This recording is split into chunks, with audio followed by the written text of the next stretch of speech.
내 집을 채우라입니다. 우리는 지난주에 겸손과 성령 충만함이 성도의 믿음을 증명하는 것임을 함께 살펴보았습니다. 오늘 본문의 말씀은 지난주에 잔치에 초대받은 사건과 흐름을 같이 이어가고 있습니다.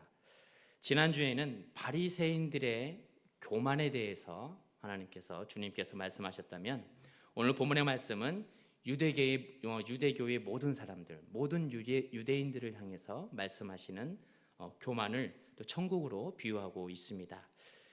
이럴 때 15절의 말씀처럼 어떠한 유대인 한 사람이 하나님의 나라에 대해서 자기의 생각을 자랑하게 됩니다. 우리 15절 말씀 같이 스크린 보면서 함께 말씀을 읽도록 하겠습니다. 시작. 함께 떡 먹는 사람 중에 하나가 이 말을 듣고 이르되 무릇 하나님의 나라에서 떡을 먹는 자는 복되도다 하니. 아멘.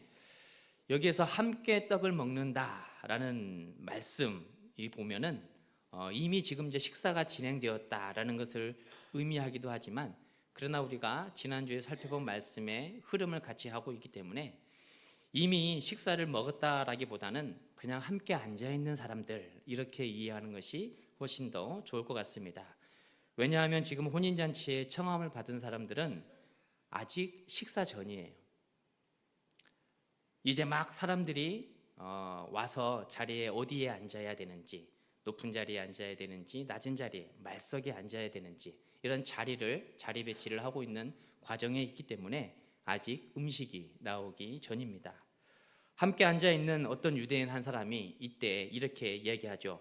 하나님의 나라에서 떡을 먹는 자는 복되도다. 지극히 유대주의적 사고방식, 우월주의적 사고방식에 갇혀있는 대답입니다. 유대인들의 선민의식 가운데 그들은 이미 우리는 천국의 시민권을 받은 사람들이다, 이렇게 생각하며 살아갔어요.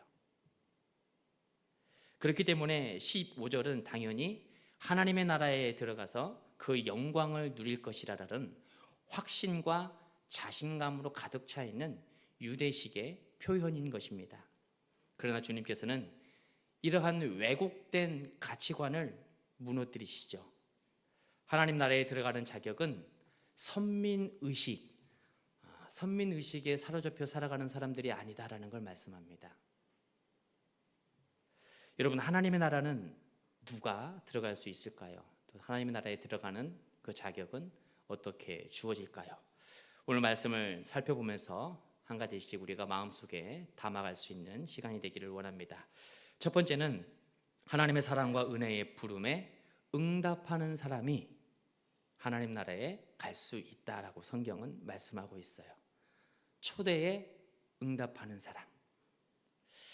본문 16절 말씀에 이렇게 선포합니다. 어떤 사람이 큰 잔치를 베풀고 많은 사람을 청하였더니 많은 사람을 불렀다, 초대했다, 이렇게 말씀하고 있어요. 성경에서 말씀하는 잔치는 연회나 파티와 같은 의미입니다. 잔치의 특징과 잔치의 목적과 이유가 손님에게 있는 게 아니라 주인에게 있는 것이죠. 내가 이렇게 잔치를 배설했으니 와서 같이 한번 축하합시다 하면서 수많은 사람들을 초대하지 않습니까? 그렇기 때문에 손님을 초대해서 잔치를 빛내고 축복해 주는 것입니다. 주인공을 빛내줄 사람이 없고 축하해 줄 사람이 없고 자리가 썰렁하다면 그 잔치는 의미 없는 거예요. 기쁨의 시간이 아니라 오히려 근심과 걱정의 시간이 되는 것입니다. 그리고 잔치집에 있어서 중요한 것 중에 하나가 음식이지 않습니까? 결혼식을 가고 돌잔치를 가고 칠순, 팔순 이런 잔치집에를 가면 가서 주인공을 빛내주고 축하하고 참 좋은 시간을 갖습니다. 그런데 음식이 제대로 나오지 않으면 그 잔치에 대한 안 좋은 기억이 생기는 거예요. 그렇기 때문에 잔치를 준비하는 주인의 입장에서는 음식을 최대한 정성을 다해서 사랑으로 준비하게 됩니다. 그래서 많은 이들이 함께 친밀하게 교제하고 나눌 수 있는 축복의 시간이 될 수 있도록, 그렇게 할 때에 잘 준비할 수 있는 잘 준비되어 있는 잔치다. 우리는 그렇게 표현하죠. 그런데 오늘 성경에 보면 그 풍성해야 될 잔치가 초라해지고 있어요. 엉망입니다. 사람을 초대했는데 누구도 오지 않아요. 18절에서는 밭을 샀기 때문에 갈 수가 없습니다. 19절에서는 나는 소를 샀기 때문에 갈 수가 없습니다. 그리고 20절에서는 나는 장가를 들었기 때문에, 결혼했기 때문에 그 초대에 응할 수가 없습니다. 하나같이 다 이유와 형편과 사정이 있습니다. 그리고 초대에 응하지 아니하고 모두가 거부를 하는 것을 볼 수 있습니다. 다 하나같이 바쁘다라는 것이죠. 첫 번째 사람, 밭을 샀기 때문에 초대에 거절하고 있는데, 여기서 밭을 샀다라는 것은 새로운 땅을 샀다라는 의미가 아니에요. 지금 내가 사두었던 밭이 잘 있나 둘러보러 간다라는 의미입니다. 그 시간 꼭 둘러보러 가지 않아도 되는 것이죠. 그렇죠. 두 번째 사람은 어떤 사람입니까? 소 5겨리를 사서 나는 초대에 응할 수 없습니다 라고 거절한 사람이에요. 5겨리, 한 겨리가 한 쌍이지 않습니까? 5겨리면 10마리예요. 시골에서 농사 짓는 농부가 소를 산다면 한꺼번에 이와 같은 소를 사지는 않습니다. 또 그와 같은 형편도 되지도 않고, 소를 산다고 하면 한두 마리 사서 집에 있는 밭을 일구고 논을 일구는데 소를 사용하지요. 그러나 이렇게 소 5겨리 10마리를 한꺼번에 산다라는 것은 농부가 아니라 장사꾼이라는 것을 의미하지요. 그것을 또 어디에서 우리가 알 수 있냐면 시험하러 가야 하기 때문이다 이렇게 말씀하고 있거든요. 나는 소 5겨리를 샀기 때문에 바빠서 못 가요. 왜냐하면 그 소 5마리 5겨리를 시험하러 가야 됩니다. 여기서 시험하러 간다는 것은 건강한 소인지 병든 소인지 검사하러 간다는 거예요. 그렇기 때문에 농부의 관점이기보다는 장사꾼의 관점에서 보는 게 더 맞는 것이죠. 세 번째 사람은 또 어떤 사람입니까? 장가 가서 그 초대에 응할 수 없다라는 것입니다.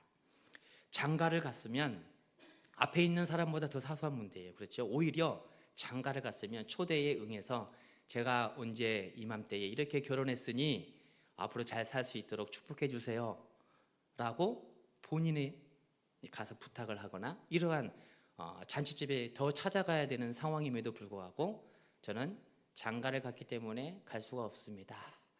지극히 자기중심적인 그러한 생각과 가치관에 빠져 있는 거예요. 내가 좋아하고 내가 하고 싶은 일이 제일 중요한 것이라 생각되기 때문에 그 잔치에 나는 응할 수가 없습니다 라고 거부하고 있는 것을 볼 수 있습니다. 하나같이 모두 다 이와 같이 자신의 형편, 처지, 이유가 다 있는 것이죠.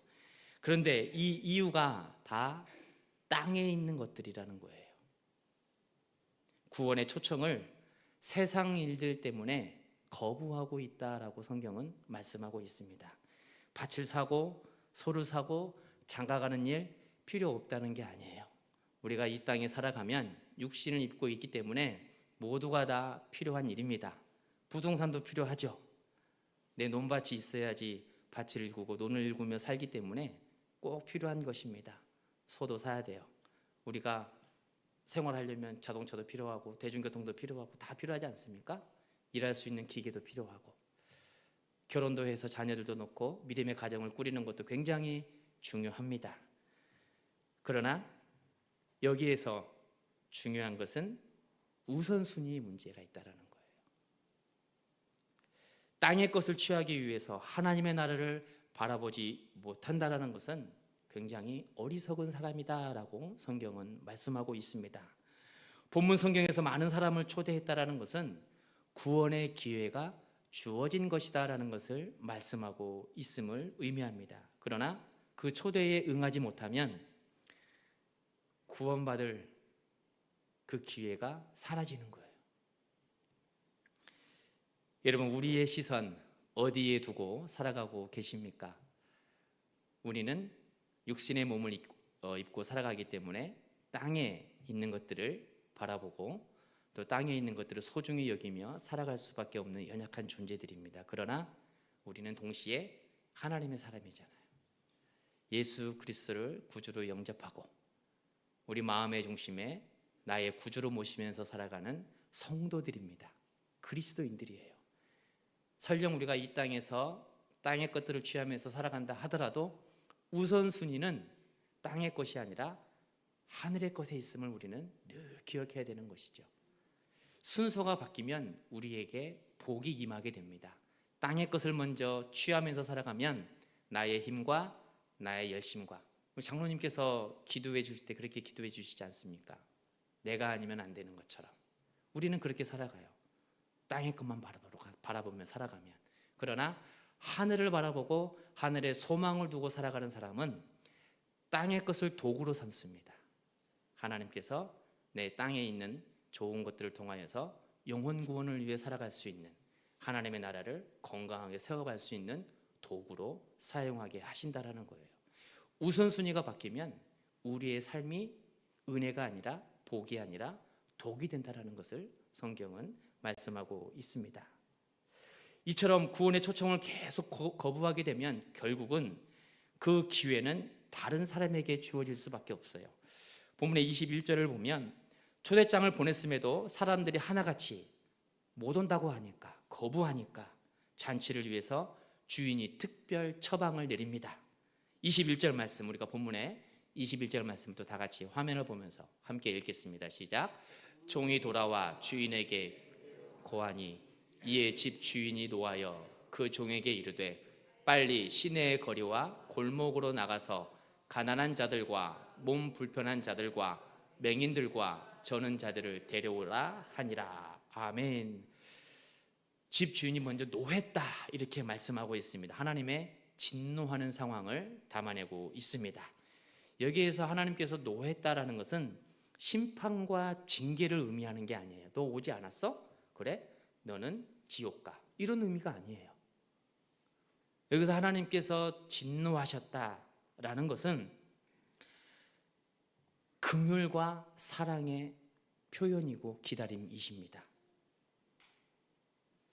복음을 외면하고 회개를 거부하게 되면 구원받지 못하잖아요. 거기에 대해서 안타까워하시는 거예요. 그 안타까워하시는 마음, 그 안타까워하시는 모습으로, 간절함으로 그들에게 말씀하고 있는 것이죠. 여러분, 복음은 내일이 아니라 지금이 중요하다는 걸 성경은 말씀하고 있습니다. 구원을 내일로 미룬다고 해서 내일 확실하게 내가 받을 수 있다라는 확답과 보장이 주어진다면 우리는 잠시 미뤄도 될 것 같아요. 그러나 내일이라는 시간은 우리에게 보장되어 있는 시간이 아니에요. 하나님의 주권과 하나님의 통치와 하나님의 영역 안에 있는 시간입니다. 우리에게 주어진 시간은 지금밖에 없어요. 부모를 섬기는 것도 내일, 내년에 명절 때, 다음에 칠순 때, 팔순 때 더 잘 모셔야지. 그건 우리의 생각입니다. 우리가 효도하려고 다가서면 그때는 부모님이 안 계실 수도 있다는 거예요. 마찬가지예요. 구원도 마찬가지예요. 주님 사랑하는 것도 마찬가지고 하나님 나라를 사모하면서 이 땅에서 말씀에 순종하는 삶도 마찬가지예요. 오늘 바쁘니, 오늘은 일과가 너무 부족하고 시간이 부족하고 바쁘니 내일 예배하러 가겠습니다. 내일 말씀에 순종하겠습니다. 복음을 내일 듣겠습니다. 그 내일이라는 시간이 우리에게 확실히 보장이 되면 좋지만 오늘이라도 주님께서 부르시면 올라가야 되는 저희들은 그러한 연약한 피조물이라는 거예요. 그렇기 때문에 우리는 내일이 아니라 오늘, 지금에 더 주목해야 하는 것입니다. 집주인이 그래서 특별 처방을 내리시죠. 잔치 자리를 채우기 위해서 시내의 거리와 골목으로 가라 이렇게 말씀하고 있어요. 여기서 시내의 거리, 골목 서로 대조를 이루고 있습니다. 시내의 거리는 사람이 굉장히 많죠. 그러나 골목은 사람이 많이 다니지 않습니다.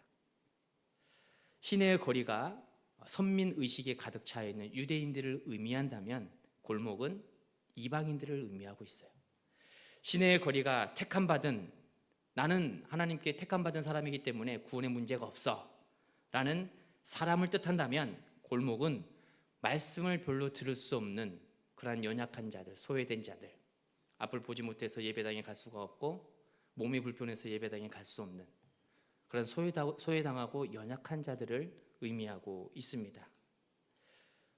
그렇기 때문에 우리 골목, 그 다음에 시내와 거리, 주님께서는 온 동네를 다 다니시면서 잔치집에 초대할 사람들을 찾고 계시는 거예요. 온 성읍을 빠짐없이 다녀서 모두 데려와라는 의미인 것이죠. 여러분, 복음의 대상은 신분을 가리지 않습니다. 복음의 대상은 남녀노소를 가리지 않고요, 부유하고 가난하고 그런 것을 가리지 않아요. 모든 사람이 초청의 대상이 되기 때문에 주님께서도 오늘 말씀처럼 시내와 골목을 다 두루 다니면서 데려올 것을 명령하고 있습니다. 그래서 종은 열심히 다니면서 시내와 골목을 열심히 다니면서 사람들을 데려왔어요. 그런데 아직도 22절처럼 빈자리가 눈에 보이기 시작한 것입니다. 22절 말씀도 우리가 함께 같이 읽겠습니다. 22절, 종이 이르되 주인이여 명하신 대로 하였으되 아직도 자리가 있나이다. 아멘. 아직도 자리가 있다. 여기에는 두 가지 의미가 담겨 있습니다. 첫 번째, 하나는 아직 자리가 남아있다라는 것은 하나님의 나라는 그만큼 광대하다라는 것을 의미하고 있어요. 세상에는 모든 영혼들이 다 와도 자리가 충분하다라는 것이죠. 또 하나는 하나님의 한없는 사랑과 인내하심으로 기다리는 그 시간을 의미하고 있습니다. 구원의 문은 누구에게나 열려 있고 동시에 하나님께서는 그들이 구원받을 때까지 그 사랑으로 기다리신다라는 거예요. 그들이 다 올 수 있도록. 여러분, 하나님의 나라는 하나님의 사랑과 은혜의 초청에 응답할 때에 우리가 갈 수 있다라는 것을 기억하시면 좋겠습니다. 내가 부자이기 때문에, 선한 일을 많이 했기 때문에, 내가 이 땅에서 이루는 업적들이 많기 때문에 그건 아무런 문제가 되지 않아요. 하나님의 부름에 응답할 때에 아멘하고 예수 그리스도를 내 마음의 중심에 모신 사람만이 오직 구원의 문에 들어갈 수 있다라고 성경은 말씀하고 있는 것입니다. 두 번째는 복음을 들어야 갈 수 있다라고 성경은 말씀해요. 이렇게 열심히 사람을 데려다가 채웠음에도 자리가 비어있자 여전히 주인은 종에게 또다시 명령합니다. 23절을 제가 봉독해 드립니다. 주인이 종에게 이르되 길과 산 울타리로 나가서 사람을 강권하여 데려다가 내 집을 채우라. 아멘. 21절에서는 시내와 골목으로 두루두루 다니면서 사람들을 데려와라 이렇게 말씀했는데 23절에서는 강권하여 데려오라 이렇게 말씀하고 있어요. 강권하라라는 말씀의 의미는 좀 이제 강제성을 띠고 있는 그런 의미가 담겨 있지 않습니까? 내키지 않는 것을 억지로 권하는 것을 의미하기도 합니다. 그러나 이 강권이라는 말에는 간절히 권하다, 설득하다, 이해시키다 이라는 의미도 담겨 있습니다. 구원의 소중함과 절박함 때문에 그들을 강권하는 거예요. 간절하게 권하고 설득하는 거예요. 그 어떤 그 무엇 그 누구보다도 사랑하기 때문에 권하고 또 권해야 되는 것입니다. 여러분, 하나님의 나라 천국 구원은 간절히 설득해서라도 채워져야 하는 곳이 하나님의 나라라는 거예요. 복음을 전했는데 거부해요. 그래? 알겠어. 그러면은 다른 사람에게 갈게 하고 끝내는 것이 아니라 그분은 그러면은 그 심령을 그 영혼을 사랑하지 않는 거예요. 정말 사랑한다면 하나님 나라에서 같이 만나야 할 거 아닙니까? 하나님 나라에서 같이 만나야 되기 때문에 또다시 복음을 전하는 거예요. 그런데 복음을 전할 때에 우리가 또 잘 전해야 되는 지혜로움도 성경에서는 말씀하고 있습니다. 강권하여 데려다가 내 집을 채우라 이렇게 말씀할 때에 무조건 설득해서 사람이 감정이 상하고 마음이 상하고 들을 준비가 되어 있지 않는 상황에서 무조건 강권한다고 하면 벽이 더 견고하게 세워질 거예요. 그 사람의 마음의 문은 더 견고하게 닫혀져 있을 것입니다. 성경은 그냥 강권만 하라 이렇게 말씀하지 않아요. 16절 말씀을 우리가 같이 한번 읽어보도록 하겠습니다. 어떻게 설명하고 있는지 16절 함께 읽겠습니다. 시작. 이르시되 어떤 사람이 큰 잔치를 베풀고 많은 사람을 청하였더니. 아멘. 사람들을 부르기 전에, 초대장을 보내기 전에 준비했던 시간이 있죠. 잔치를 사랑과 정성으로 준비했다라는 거예요.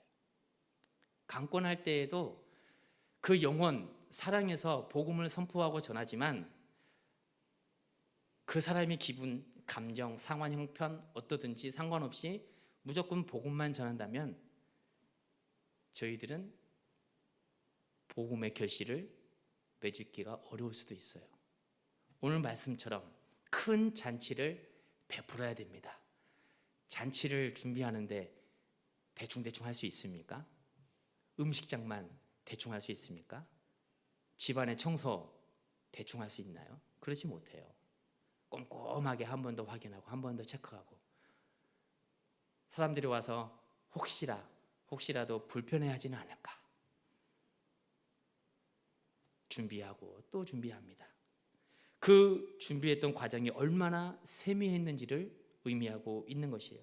한 영혼을 말씀의 잔치가 있는 예배의 자리에까지 초대하기까지 얼마나 정성을 다해야 되는지 우리에게 말씀해주고 있는 것입니다. 마음의 문이 열릴 수 있도록 우리가 교육에도 보면 눈높이 교육이 있지 않습니까?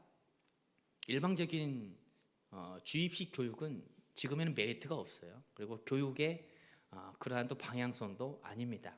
눈높이 교육이 우리에게도 참 굉장히 중요하듯이 교회 학교의 말씀 교육도 마찬가지고 복음을 선포하는 전도도 마찬가지예요. 눈높이 전도가 굉장히 중요합니다. 상대방을 잘 헤아리면서 심령이 많이 상해 있고 닫혀 있는, 우리는 이웃 주변에 이곳에서 20년, 30년 또 오랫동안 살기 때문에 주변에 있는 이웃들의 상황을 어느 정도 그래도 좀 알 수가 있어요. 저 가정이 어떠한 상황이 있다더라. 그러면 그 상황에 맞춰서 복음을 전하는 지혜가 필요한 거예요. 이 눈높이 전도 교육, 전도가 우리에게 있어야 되는 것입니다. 부드러움과 온유함으로 언행 심사를 좀 더 조심하고 정결하게 하면서 우리가 복음을 선포해야 되는 것이죠. 복음을 전할 때에도 이렇게 기도하면서 복음을 제시하는 것입니다. 그리고 강권하라는 말씀은 또 다른 의미가 24절에 이렇게 되어 있습니다. 내가 너에게 말하노니 전에 청하였던 그 사람들은 하나도 내 잔치를 맛보지 못하리라. 전에 청하였던 그 사람들이 누구일까요? 저는 소를 샀기 때문에, 저는 장가를 가야 돼서,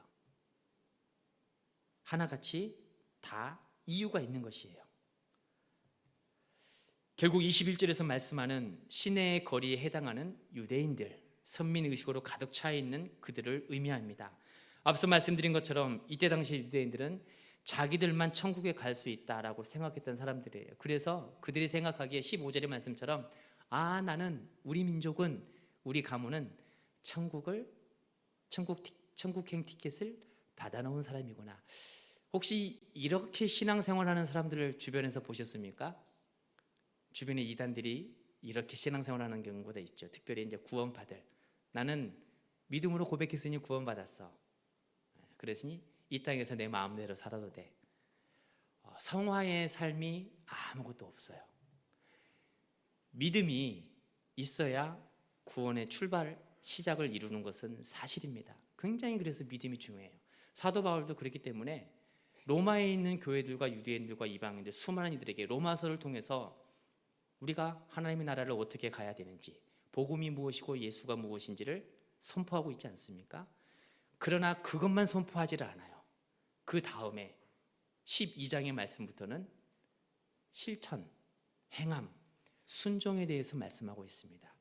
그 순종의 시작을 교회에서부터 시작하라고 말씀하고 있어요. 교회에서부터. 밖에서 말고 교회에서부터. 전도할 때에도 온 예루살렘과 사마리아와 땅끝까지 이르러. 예루살렘부터거든요.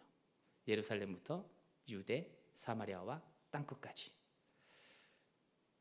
우리가 전도하고 복음을 선포하고 선교를 한다고 할 때에 오해하는 것 중에 하나, 그게 바로 내 가장 가까이에 있는 사람이 아니라 멀리 있는 사람을 생각하는 경우가 있는데 바뀌어져야 되는 것이죠. 가장 가까이에 있는 사랑하는 내 가족부터, 그리고 함께 신앙생활하는 예배 안의 공동체, 미랄 공동체 가운데에 신앙생활 잘 하시다가 낙심되어서 나오지 못하시는 분들, 그분들 우리가 돌봐야지 돼요. 그분들에게 예수 그리스도 이름을 계속해서 선포해야 되는 거예요. 그래서 예수의 이름으로 다시 힘을 얻고 돌아올 수 있도록 그것을 우리에게 선포하고 말씀하고 있는 것입니다. 모두에게 주어지는 은혜예요. 그렇기 때문에 에베소서 2장 8절에서는 구원을 하나님의 선물이다 이렇게 말씀하고 있는 것입니다. 여러분, 시내의 거리와 골목에 있는 가난한 자들, 몸이 불편한 자들, 복음을 듣고 싶어도 아직 듣지 못하는 이들이 있어요. 그들에게 우리가 복음을 열심히 전해야 되는 것입니다. 이러한 천국잔치 비유 가운데에 하나님께서는 사람들을 몇 번 초대했습니까? 3번 초대했지 않습니까? 여기서 3번이라는 것은 우리 신앙의 숫자 가운데에 완전수가 여러 가지 숫자가 있어요. 3, 7, 12 뭐 이런 완전 숫자가 있는데 오늘도 여기 보면은 3이라는 완전 숫자가 나옵니다. 3번이라는 것은 하나님의 한없는 기다림을 의미해요. 한없는 기다림, 인자하시고 긍휼과 사랑이 가득하신 하나님의 성품을 의미합니다.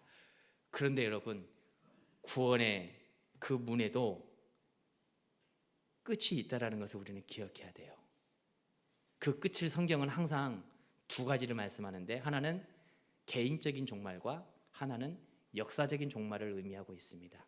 개인적인 종말, 이 개인적인 종말은 우리가 갑자기 질병으로, 뜻하지 않는 질병으로 이 세상을 떠날 때가 있어요. 또 갑작스러운 교통사고로 떠날 때가 있어요. 그게 이제 개인적인 종말이에요. 역사적인 종말은 주님의 재림을 의미합니다. 주님께서 이 땅에 오시면 잠시만요, 제가 좀 더 정신 차리고 믿어보겠습니다, 이게 안 된다는 거예요. 아직 주님 오시면 안 돼요. 사랑하는 사람들에게 예수 믿으라고 제대로 얘기도 못했는데 벌써 오시면 어떻게 합니까? 이렇게 안 된다는 거예요. 그렇기 때문에 우리는 종말론적 사고와 가치관을 가지고 이 땅에서 살아가는 것이 굉장히 중요합니다. 구원의 문에는 끝이 있는 거예요. 종말이라는 그 시간 앞에 우리는 한없이 그들을 기다릴 수만은 없다라는 것입니다. 여러분, 하나님께서는 모두가 구원받기 위해 끝까지 인내하시면서 기다리지만 세상 일 때문에 초대에 거절하게 된다면, 응답하지 못하게 된다면 천국 문은 들어갈 수가 없는 것입니다. 천국 잔치에 초대에 거절하는 사람의 특징을 보시기 바랍니다. 모두가 땅의 것들을 많이 소유하고 있는 사람들이에요. 밭을 가지고 있고 소를 가지고 있고 명예를 가지고 있습니다. 많이 있는 것은 독이 아니에요, 복이에요. 하나님께서 주시는 은혜입니다. 그러나 그 많이 주신 것을 어떻게 바라보면서 살아가야 되느냐, 많이 가지고 있는 것을 하나님의 나라와 전혀 상관없이 이 땅에서 온전히 나의 욕심과 욕망과 나의 쾌락을 채우기 위해서 살아간다면 그것은 분명히 복도 아니고 은혜도 아니고 독이 되고 장애물이 되는 것입니다. 그것 때문에 못 가는 거예요.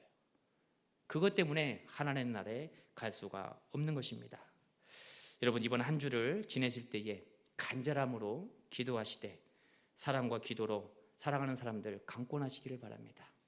지금이라는 시간 주어졌을 때에 복음을 증거하시고 예수의 이름을 선포하는 거예요. 그럴 때에 주님께서 그들 가운데 사랑으로 기다리시면서 그들을 불러주시고 하나님 나라에 초대해 주실 줄 믿습니다.